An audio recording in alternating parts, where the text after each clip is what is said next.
Alright guys, it's time for us to harvest some of this oregano. We are going to cut some of this off and dry it, and then it will also help it become more bushy and expand more. Alright, so I'm going to bring you in close here so you can see. We are going to chop this down. I'm probably going to leave maybe a good 3 inches. And I want to look for some really good leaf nodes on here. So I'm going to show you this real quick.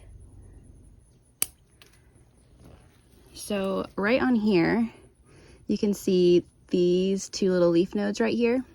If you cut right above this when you are pruning your herbs, this is the same for basil and other plants that have these leafy nodes like this.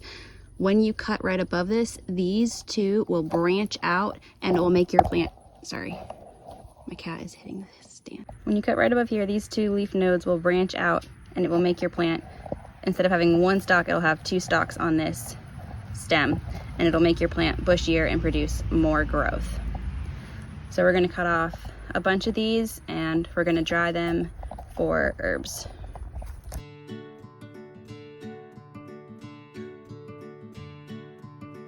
You can see we gave it a fairly decent haircut here. You don't need to be afraid of cutting your herbs way back, especially something like oregano that is a very aggressive plant and can be invasive. It's not going to hurt this plant to cut it way back and take a lot off. So you can see I took a lot off, and we're gonna go tie it up and dry it the old-fashioned way. So what we're gonna do is wash our oregano, and we're gonna look for any bad leaves, any stuff on there that we don't want, and pick out anything that does not look great.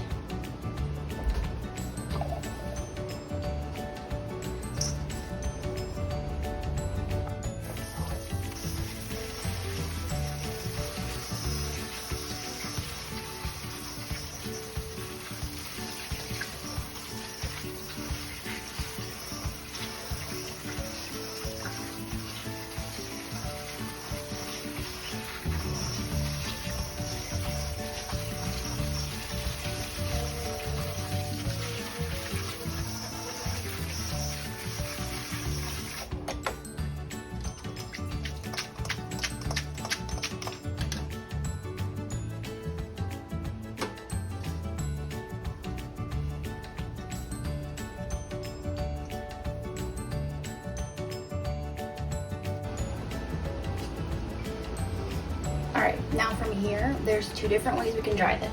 We can either lay this out on a cookie sheet and let it dry. I don't have a dehydrator, I don't use my oven to dry.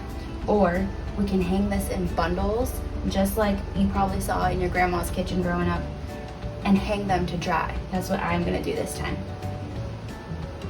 So let me go grab a couple rubber bands real quick, and I'll be right back.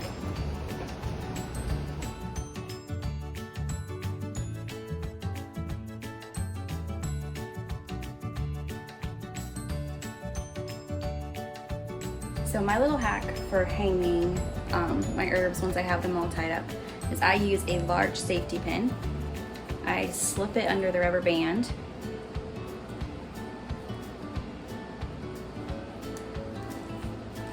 And then I will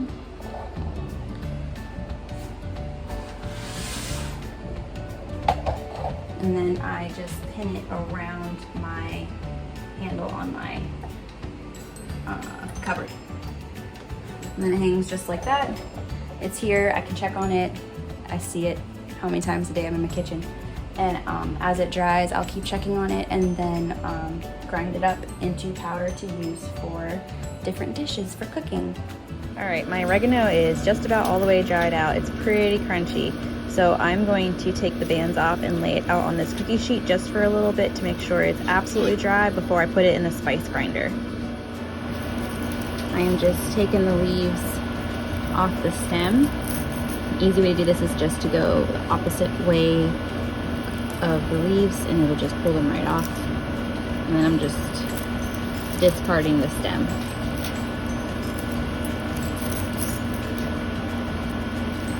And you can already smell it. It smells so good.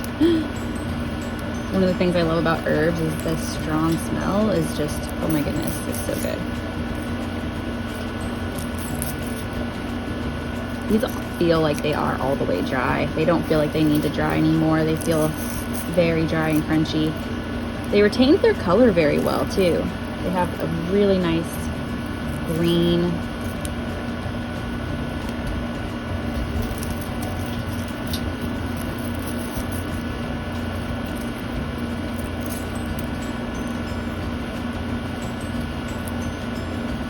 Our final step for getting our oregano ready to use in the kitchen after we've dried it is going to be putting it in the spice grinder to get it to the size particle that we would like to have for cooking. So you can get just, this is a coffee grinder. You can get a spice grinder. You want something that's meant for grinding small things. You could use the food processor if you really, really wanted to. So I'm just gonna go ahead and start putting some of this in the grinder. It's already really nice and dry and crunchy, and get it ground up.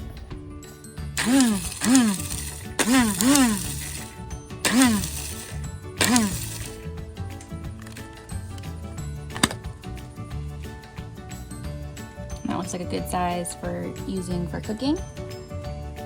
So I always hang on to some old spice jars. I have a bunch of them in the cupboard for saving spices and herbs and stuff like this.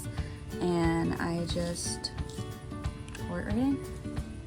And there's our fresh oregano. I hope this was helpful. Hope you enjoyed it. Get cooking.